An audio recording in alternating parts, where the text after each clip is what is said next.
Good morning and welcome to today's daily devotion. We are in 2 Samuel chapter 17 today. So right now, David is still being chased. He's still being chased out by his son Absalom, and Absalom is trying to take over the kingdom. And this is what happens next.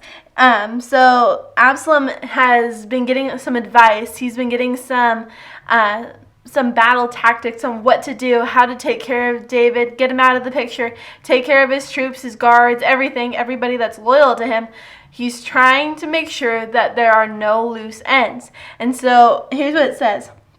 It says, Ahithophel said to Absalom, "Let me choose 12,000 men, and I will set out in pursuit of David tonight. I will attack him while he is weary, throw him into a panic, and all the people with him will scatter. I will strike down only the king and bring all the people back to you. When everyone returns that you're seeking, all the people will be at peace." And this proposal had seemed like a good idea to Absalom and all the elders of Israel. And so he's like, okay, he's listening. He's getting some decent advice. He likes what he hears. But what everybody has kind of gathered is you don't always get battle advice from one person. You get it from a group of people or multiple people. So he calls in Hushai. And Absalom said, "Summon Hushai the Arachite also. Let's hear what he has to say as well." So Hushai came to Absalom, and Absalom told him, "Ahithophel offered this proposal. Should we carry out his proposal? If not, what do you say?" So they told him the plan. They told him kind of this advice, this little kind of a sneak attack that they were planning on David. And Ahithophel, he says, or Hushai says to Absalom, "The advice Ahithophel has given this time is not good." Hushai continued, "You know your father and his men.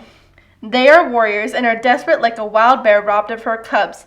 I don't know if you guys have ever seen what we call just the mama bear tactic. So if you've seen a cub or a group of cubs they're by themselves. Their mom is usually pretty close by. She's watching them and stuff like that. So if any danger comes to the cubs, she will attack the predator or the thing that's coming to take care of her babies. She's going to attack with full force. She's going to make sure that doesn't happen again, and she's going to move her kids to a safer location. And so this is exactly what they're telling Absalom. It's like, hey, these are David's kids. The people that are with him, they're basically his family, his cubs. And David is very trained. He was a soldier. He was in the army. He knows battle tactics. He will defend them, and he will kill anybody that's going to attack them. And it goes on, it says, "Then even a brave man with the heart of a lion will melt, because all Israel knows that your father and valiant men with him are warriors." And he says, "Instead, I advise that all Israel from Dan to Beersheba, as numerous as sand by the sea, be gathered to you, and that you personally go into battle. Then we will attack David wherever we find him, and we will descend on him like dew on the ground. Not even one will be left of all the men with him. If he retreats to some city, all Israel will bring ropes to that city, and we will drag its stones into the valley, until not even a pebble can be found there." Since the Lord had decreed that Ahithophel's good advice be undermined in order to bring Absalom's ruin, Absalom and all the men of Israel said, "The advice of Hushai the Archite is better than Ahithophel's advice." And so they listened to him because God ultimately had a plan. He steered them in the direction of what was going to become more of history, more of biblical history, set in stone to keep David on the throne. And so Hushai then said to the priests of Zadok and Abiathar, "This is what Ahithophel advised Absalom and the elders of Israel, and this is what I advise. Now send someone quickly to tell David." So he was on David's side.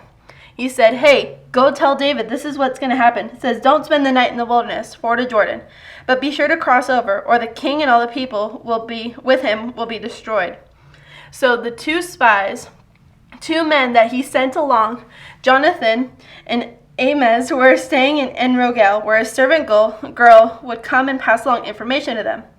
They, in turn, would go and inform King David, because they dared not be seen entering the city. So they were so afraid of being associated with David that they would go just quietly. They'd sneak in, and they'd tell him the little information that they knew, and then they'd sneak back out, and they'd wait for the next round. And so it says, however, a young man did see them and informed Absalom. So the two left quickly and came to the house of a man in Beersheba. He had a well in his courtyard, and they climbed down into it. Then his wife took the cover, placed it over the mouth of the well, and scattered grain over it so nobody would know anything. So they were hiding, they were doing everything they could because they needed to get this message to David. And so they hid in a well of all places, and wells are incredibly deep. So we're not really sure how they got back up. They probably climbed the rope. There was probably a bucket, probably climbed back up. But they got out. And Absalom's servants came to the woman at the house and said, "Where is Amos and Jonathan?" "They passed towards by the water," the woman replied to them. The men searched but could not find them, so they returned to Jerusalem. After they had gone, Amos and Jonathan climbed out of the well and went and informed King David. And they told him, "Get up and immediately ford the river, for Ahithophel has given this advice against you." So David and all the people with him got up, crossed the Jordan. By daybreak, there was no one who had crossed the Jordan. When Ahithophel realized that his advice had not been followed, he saddled his donkey and set out for the house of his hometown. He set his affairs in order, and he hanged himself. So because his advice hadn't gone the way that he wanted to, he literally just was like, "I'm not worth anything. I'm not going to do anything about this anymore, so I'm going to be done." And he went and he hung himself, and he took his life. So it says he died, and he was buried in his father's tomb.